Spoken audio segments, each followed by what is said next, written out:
आपके बालकों को नष्ट है कोई ऐसा उपाय करे कि जहाँ वे उत्पन्न हो। और आज के सारा बालकों के लिए देखा है वे लोग बहुत दिन तक जीवित रहे। वो लोग बहुत दिन तक बालक जन्म के तक बहुत दिन तक जीवित रहे। तो वे भोम में बोला हे बड़ी रात गरुड़ राजा को वरदान देकर स्वयं आमिर लाने के लिए लोग लगा। अब वरदान देखे नागलोक में वहां जाकर अमृत लाकर उन्होंने उस मनुष्यों के हड्डियों पर दरकार चलान जितना लोग फैलर वहां पर 16 ऐसे करने से सब लोग जीवे जाए। जिनको पहले गरुड़ खाया था राजा के त्याग और गरुड़ की कृपा से वहाँ वाले को बहुत कष्ट अब क्या लेकर कष्ट दूर हो गई। उस समय राजा के शरीर की शोभा दुखनी हो गई। अब राजा का जानता कि भगवान हो लेकिन राजा के शरीर की शोभा बढ़ने का राजा कर रहा दुगनी हो गई। राजा को दैत्य को देख कर गरुड़ ने फिर कहा मैंने संसार के कल्याण के लिए और तुम्हें वरदान दूंगा। और कौन वरदान दे तू ले लो।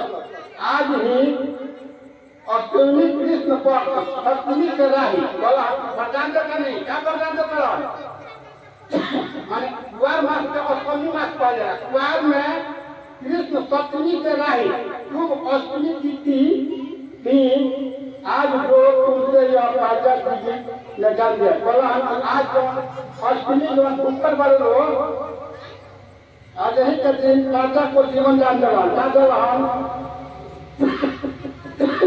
वो दिन में ब्रह्म भाव हो गया।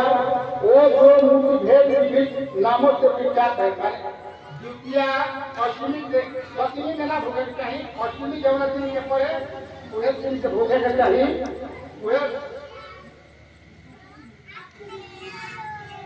लोक से पूजित दुर्गा से अमृत प्राप्त करने के अर्थ में यह पुत्र का मान द्वितीय वर्ष कहलाती है।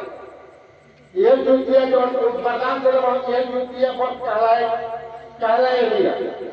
तो इसी तिथि में जो स्त्रियां द्वितीय पुत्र की उसकी आकृति बनाकर तुम्हारी पूजा करेगी तो दिनों दिन उसका सौभाग्य बढ़ेगा और वंश भी बढ़ती है। मैंने कहा हम केवल स्त्री बारी द्वितीय वर्ष अश्विनी तिथि में भूखी उनका सौभाग्य बढ़ेगा। यही खातिर औरत लोग ये व्रत करेगी कि बदनाम जला बढ़ा और उनका वंश भी बढ़ता है। मैंने सौभाग्य के साथ में वंश भी बढ़ती है। हे महाभारत इस विषय में विचार करने की आवश्यकता नहीं है। हे राजा सप्तमी के रही और उदय तिथि की अश्विनी का व्रत करें मैंने हेरा फेरी भावे नष्ट हो गई। उदय तिथि अश्विनी का व्रत करे यानी सप्तमी तिथि अश्विनी जिस दिन अश्विनी जिस दिन हो उसी दिन यह व्रत शुद्ध अश्विनी में व्रत करे। यह आपको मेरा लगेगा और नौमी में पालन करे। यदि इस पर ध्यान नहीं दिया गया तो फल नष्ट हो जाएंगे और सौभाग्य अवश्य नष्ट हो जाएगा। बाहर के 20 लाख का वरदान देकर गरुड़ भगवान वैकुंठ धाम के चली रहा।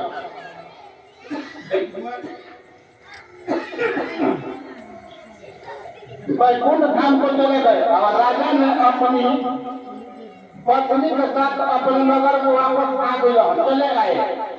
धोने में द्रौपदी से कहते हैं कि मैंने यह अतिशय दुर्लभ वर्ष तुमको बतलाया। इस वर्ष को करने से बच्चे दीर्घायु होते हैं। मैंने वर्ष से लड़का के उम्र बहुत दिन तक रहेगा। हे देवी मैंने पूर्वोक्त विधि से यह वर्ष और दुर्गा जी की पूजन करो तो तुम्हें यह अद्भुत फल प्राप्त होगा।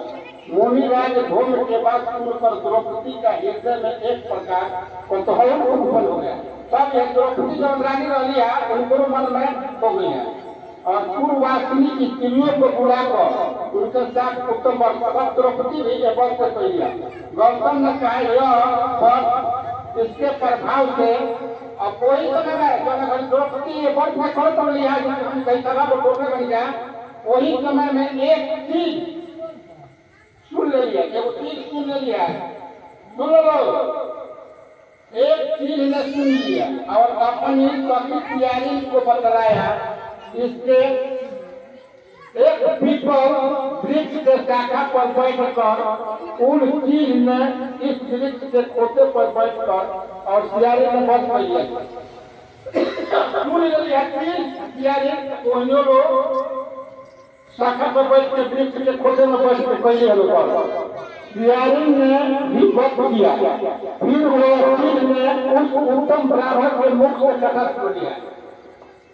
अब चील जान वाली है ब्राह्मण के मुंह से बहुत सुन ली है, कथा सुन लिया।